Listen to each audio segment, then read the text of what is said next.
अस्सलाम वालेकुम मेरे प्यारे अज़ीज़ दोस्तों, बहनों और भाइयों। आप लोगों को थंबनेल पढ़ के गुस्सा तो आ ही रहा होगा कि ये कैसा क्वेश्चन थंबनेल में लिखा हुआ है कि ला इलाहा इल्लल्लाह पढ़ना भी बिद्दत है क्या। मेरे प्यारे अज़ीज़ दोस्तों, बहनों और भाइयों, बात समझने की है। बात आप समझेंगे तो आपको पता लगेगा कि हम बिल्कुल इस्लाम के मुताबिक चल रहे हैं। ये अब्दुल कय्यूम ज़हीर साहब हैं, ये बहुत मशहूर अहले हदीस के आलम दीन हैं। इन्होंने ये बात कही है कि ला इलाहा इल्लल्लाह पढ़ना बिद्दत कैसे है। मैं अभी आप लोगों को वो वीडियो भी दिखाता हूँ। मेरे प्यारे अज़ीज़ दोस्तों, बहनों और भाइयों, आप लोगों को ये चीज़ बेहतर पता है कि हमारे पाकिस्तान में 70% जो अवाम है वो हनफी है। हनफी मतलब कि अपने आप को अहले सुन्नत वल जमात कहने वाले लोग 70% मौजूद हैं हमारे पाकिस्तान में।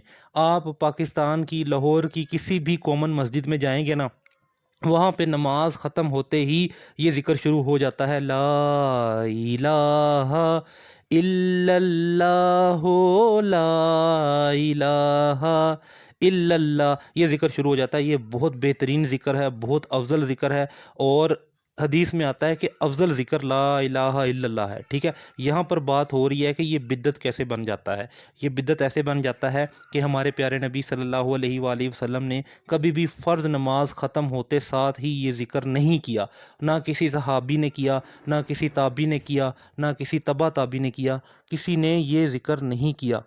और ना ही किसी बड़े इल्म वाले बंदे ने, जो कि मुहद्दिसीन हो, हदीस का नॉलेज रखने वाला हो, ना ही किसी ऐसे बंदे ने ये ज़िक्र किया है। ये ज़िक्र हमारे नमाज के फ़ौरन बाद साबित नहीं है। हाँ, आप वैसे चलते फिरते करते रहें, लेकिन ये साबित नहीं है। तो फिर साबित कौन सा ज़िक्र है और ये क्या गुफ्तगू हुई, ये मैं अभी आप लोगों को वीडियो भी दिखाता हूँ, फिर हम इसके बारे में बात करेंगे। तो ये देखें वीडियो। नमाज के बाद इस तरह पढ़ना बिदअत है क्या? नबी करीम सल्लल्लाहु अलैहि वसल्लम ने या सहाबा किराम ने नमाज के बाद पढ़ा इस तरह? तो नबी करीम सल्लल्लाहु अलैहि वसल्लम से इस तरह बाआवाज़े बुलंद जिस तरह ला इलाहा इल्लल्लाह, ला इलाहा इल्लल्लाह एक बहुत बड़े जिक्र है, अफजल जिक्र है, ठीक है, सबसे बेहतरीन जिक्र जो है वो ला इलाहा इल्लल्लाह है। लेकिन उसको नमाज, फर्ज नमाज के फौरन बाद मुतय्यन कर लेना और पीछे जितने भी बाकी नमाजी जो लेट हो गए, रह गए, उनका भी ख्याल ना करना कि किस तरह वो पूरी मस्जिद के अंदर जो है वो गूंज शुरू हो जाती है।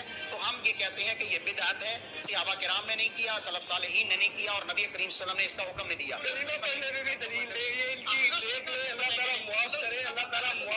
को फॉलो करना पड़ेगा। तो अल्लाह का शुक्र है, अहले सुन्नत जितना फॉलो करते हैं ना, हम अल्हम्दुलिल्लाह नबी पाक ने इस्लाम की हर सुन्नत पे ईमान रखते हैं।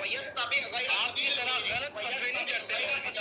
आप हजरत यत्तबे गैर सबील मौलवी जी, हम आपकी तरह गलत फतवे नहीं करते कि उन्होंने किसी एक सहाबी ने, मौलवी साहब ने खुद साबित किया है ना कि सरकार सल्लम ऊंची भी पढ़ते थे और कई आगे कलीमे भी पढ़ते थे। कौन से साबित? ला इलाहा इल्लल्लाह। नबी पाक इस्लाम का नमाज के बाद ऊंची जिक्र करना ये साबित हो गया। अब कौन कौन से अल्फाज हैं? आया वही अल्फाज आपने जिक्र करने हैं, इसमें तकयीद नहीं है। ये पढ़ा है नबी सल्लल्लाहु अलैहि वसल्लम ने, ये पढ़ा है। मैं ये पूछ रहा हूँ, किसी एक नमाज में हजूर का ना पढ़ना हुर्मत पे दलील है? मैं ये कह रहा हूँ कि नमाज का ना पढ़ना, नमाज के बाद ना पढ़ना। मौलवी जी आप चंद नमाज के बाद ना। मेरे प्यारे अजीज़ दोस्तों, बहनों और भाइयों, अब आते हैं, ये तो डिस्कशन इनकी हो गई। अब ये बिद्दत क्यों हुआ? क्योंकि हमारे प्यारे नबी सल्लल्लाहु अलैहि वसल्लम ने फरमाया, मन अहदसा फ़ी अमरिना हाज़ा मा लैसा, मन अहदसा फ़ी अमरिना हाज़ा मा लैसा फ़ीही फ़हुवा रद्दुन। जिसने दीन में अज़ ख़ुद कोई ऐसी चीज़ ईजाद की जो दीन में नहीं थी, तो वो रद्द है। ये हमारे प्यारे नबी सल्लल्लाहु अलैहि वसल्लम ने फरमाया। तो इन्होंने ये ज़िक्र जो है ना, नमाज, फ़र्ज़ नमाज के फ़ौरन बाद ख़ुद ऐड किया है। इस वजह से ये बिद्दत हो गया। अब ये बिद्दत है तो फिर असल ज़िक्र क्या है? हमारे प्यारे नबी सल्लल्लाहु अलैहि वसल्लम जो असल ज़िक्र करते थे ना नमाज के फ़ौरन बाद, वो हमें अहादीस में मिला है। नमाज ख़त्म होते ही हमारे प्यारे नबी सल्लल्लाहु अलैहि वसल्लम एक दफ़ा बुलंद आवाज़ से कहते थे अल्लाहु अकबर, और 3 दफ़ा कहते थे अस्तगफिरुल्लाह अस्तगफिरुल्लाह अस्तगफिरुल्लाह, और एक दफ़ा कहते थे अल्लाहुम्मा अंतस सलाम व मिनकस सलाम तबारकता या ज़ल जलाली वल इकराम। और उसके बाद हमारे प्यारे नबी सल्लल्लाहु अलैहि वसल्लम आयतल कुर्सी पढ़ते थे।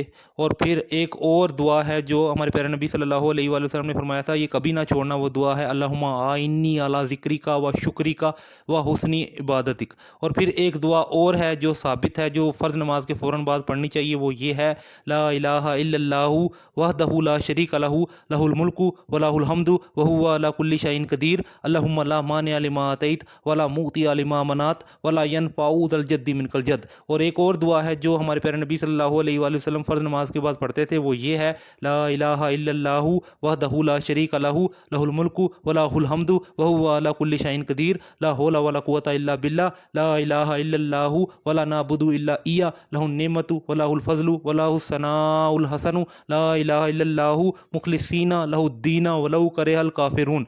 मेरे प्यारे अजीज़ दोस्तों, बहनों और भाइयों, और भी कई सारी दुआएं हैं, लेकिन ये वो मशहूर दुआएं हैं जो हर मुसलमान को पता होनी चाहिए कि फ़र्ज़ नमाज के बाद हमने ये ज़िक्र करना है। और फ़र्ज़ नमाज के बाद तस्बीह फ़ातिमा का भी मिलता है हमें हदीस में कि 33 दफ़ा सुबहान अल्लाह, 33 दफ़ा अल्हम्दुलिल्लाह, 33 दफ़ा अल्लाहु अकबर, और इसको 34वीं दफ़ा आपने पढ़ना है ला इलाहा इल्लल्लाहु वहदहु ला शरीका लहु लहुल मुल्कु व लहुल हम्दु व हुवा अला कुल्लि शैइन क़दीर।